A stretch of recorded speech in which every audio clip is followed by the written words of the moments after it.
What comes to mind when you hear the phrase human trafficking? For me, I think of sex trafficking. Human trafficking is best described as modern day slavery. There are three components to trafficking: act, means, and purpose. So, how do people find themselves in this situation?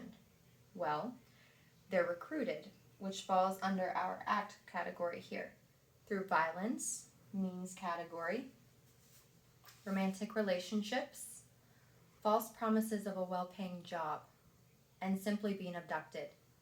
They are then exploited, which falls under our purpose spectrum. There are different forms of trafficking, such as sex trafficking, as I have mentioned before, labor trafficking, and organ trafficking.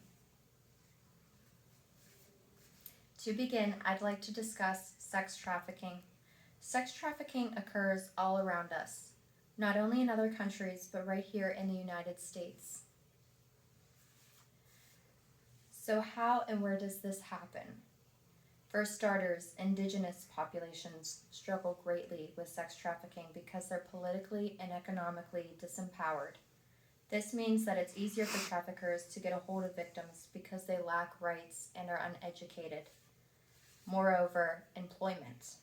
This can occur in any country, especially the US. Sex traffickers may lure victims by presenting them with a promising job. For women and young girls, these include modeling, dancing, nannying, and waitressing. For men, jobs may include construction and agriculture.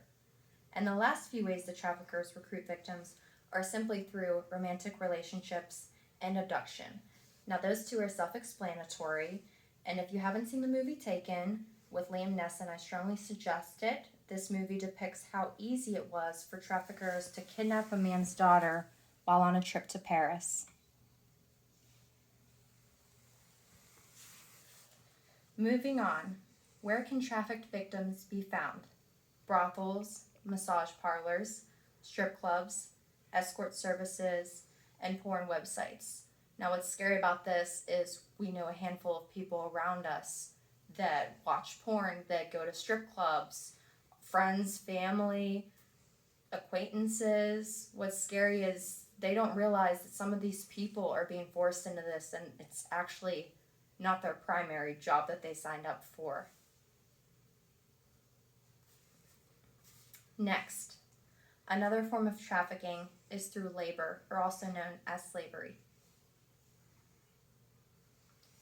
There are slaves throughout the globe, such as India, where children are forced to work 16 hours a day to harvest tea and sew carpets for the middle-class buyers.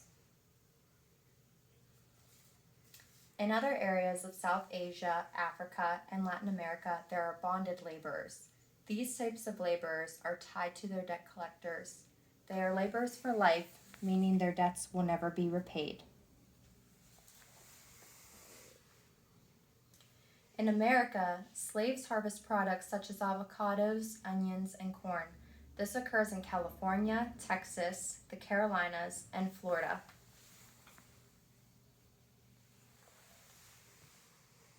The final type of trafficking is organ trafficking.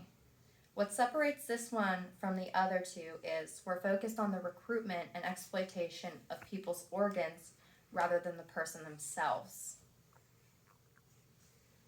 Organ trafficking, or organ trade, is a broad practice. It is generally described as an act of buying or stealing organs through exploitation to be bought and sold on the black market.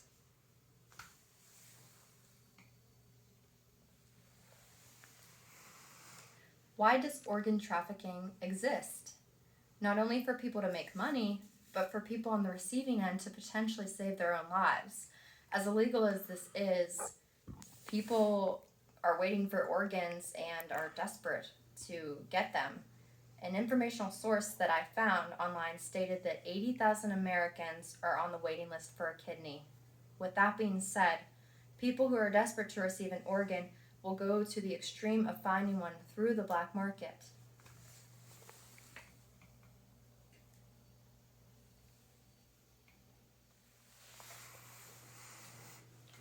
So how does this process work? One mechanism is by simply stealing them. Another is by harvesting uninformed or unwilling donors who are often refugees that are uneducated and living in poverty. A more commonly known way is through surgeons. To be straightforward, there are dirty doctors out there that will conduct these procedures for people. Furthermore, people may travel to other countries solely for the purpose of buying, selling, and receiving organs. This is called transplant tourism. And now that we're amid a worldwide pandemic, I can only imagine how much the statistics have gone up for both the seller and the buyer. People with COVID, or have had it, may be on the waiting list for an organ that the virus affected. As for sellers, people have lost their jobs, their homes, they're unemployed, and deeper in debt. They may feel that selling their organs to pull themselves out of a financial hole is their only hope.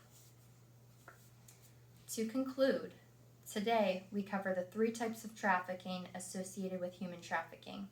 Each type was unique in their own field, however, they all compared in the 3-step process. These were act, means, and purpose.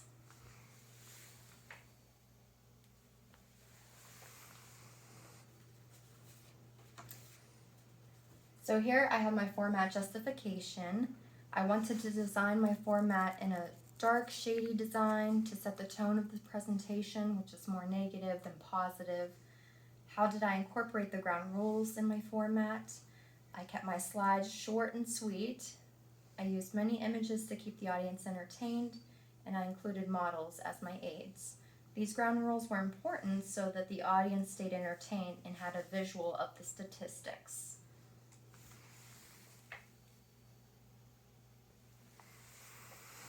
Here I have my work cited.